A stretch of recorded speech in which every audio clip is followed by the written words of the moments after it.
Ano nga ba mga kaibigan ang dahilan kung bakit hindi inaprubahan o pinayagan o hindi ipinagkaloob kay dating Pangulong Rodrigo Roa Duterte ang hiling ng kanyang legal counsel na si Attorney Nicholas Kaufman kaugnay sa interim release po niya. Okay, so yan po yung pag-uusapan natin, kaya wag po kayong lilipat ng channel sapagkat susubukan nating ipaliwanag. Okay, so yun na nga mga kaibigan. Humiling po ang kampo ni dating Pangulong Duterte na payagan na ang dating Pangulo na makauwi o makapunta sa lugar kung saan ay tinanggap po siya ng maayos. So meron naman na pong ugnayan yung bansa at ang ICC. Okay, so sa marami pong kondisyon, okay? Siyempre, andyan po yung hindi po siya tatakas.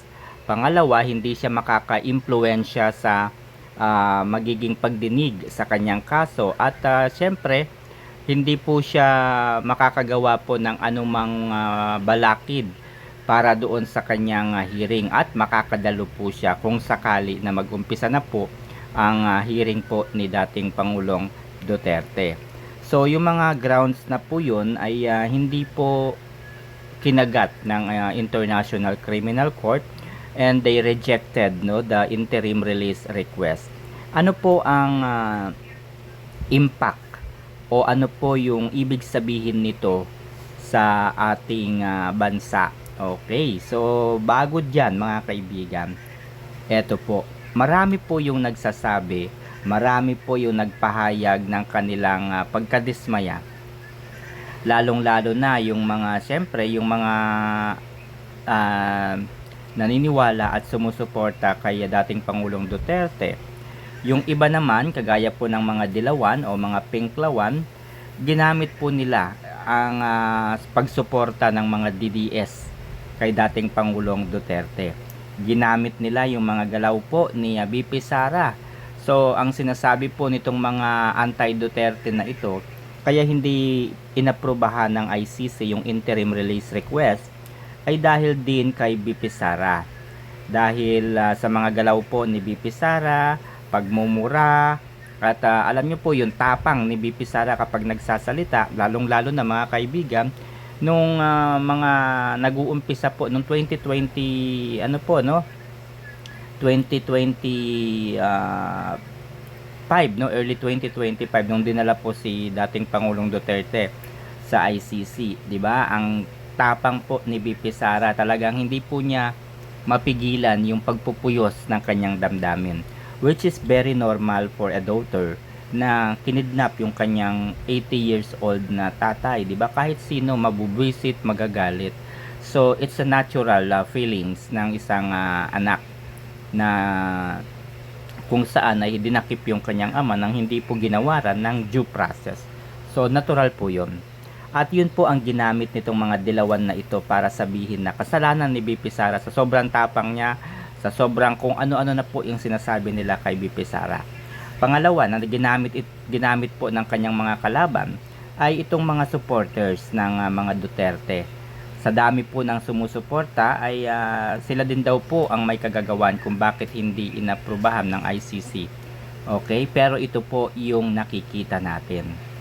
Okay, ito po yung nakikita nating dahilan kung bakit hindi inaprubahan ng ICC ang request po, no, na interim release ni dating Pangulong Duterte.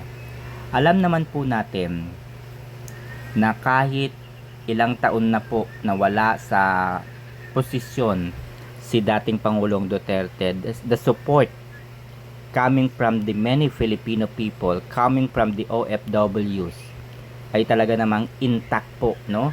Kahit hindi po magsalita si dating Pangulong Duterte, kahit hindi po siya humiling, ay talaga namang abot langit ang suporta sa kanya ng maraming Pilipino. Okay? So, yan po ang isa sa kinatatakutan ng administrasyon ni President Bongbong Marcos Jr.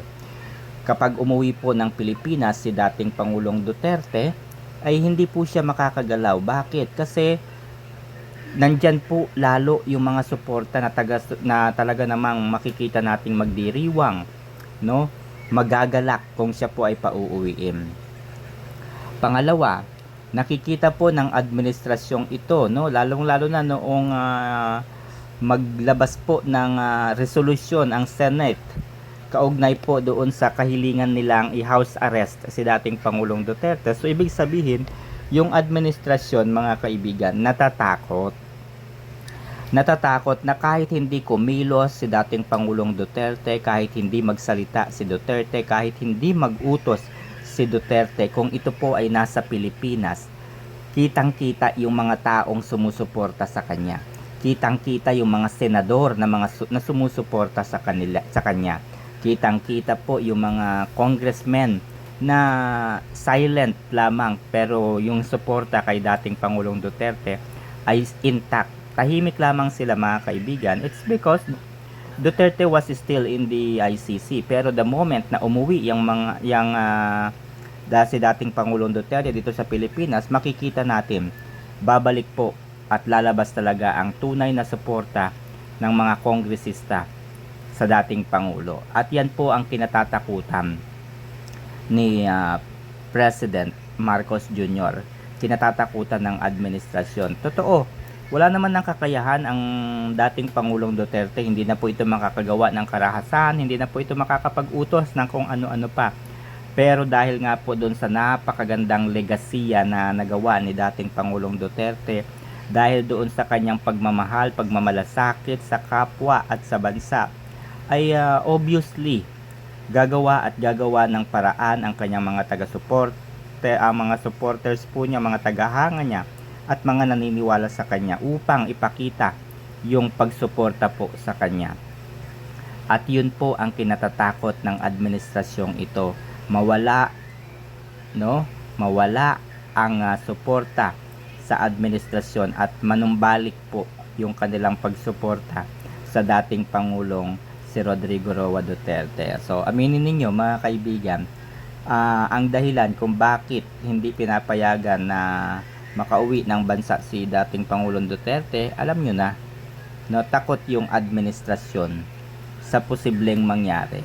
Hindi dahil sa nakakapag-utos si Duterte, hindi dahil sa pwede siyang tumakas, pero takot po siya sa magiging lakas ng loob lalo ng mga taong kumukundina ngayon sa administrasyong ito. Lalong-lalo na syempre dahil sa mayroong malaking anomalya sa flood control projects, matik na. So nag-iingat na lamang po ang Pangulo dahil siya po talaga maano ito alam na niya yung magiging fate niya, yung kanyang magiging hatol sa kanya ng taong bayan. So yun guys, yun ang dahilan.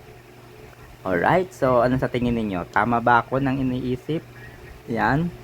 So kung nagustuhan ninyo ang aking video, don't forget to like, subscribe, and share this video. Thank you.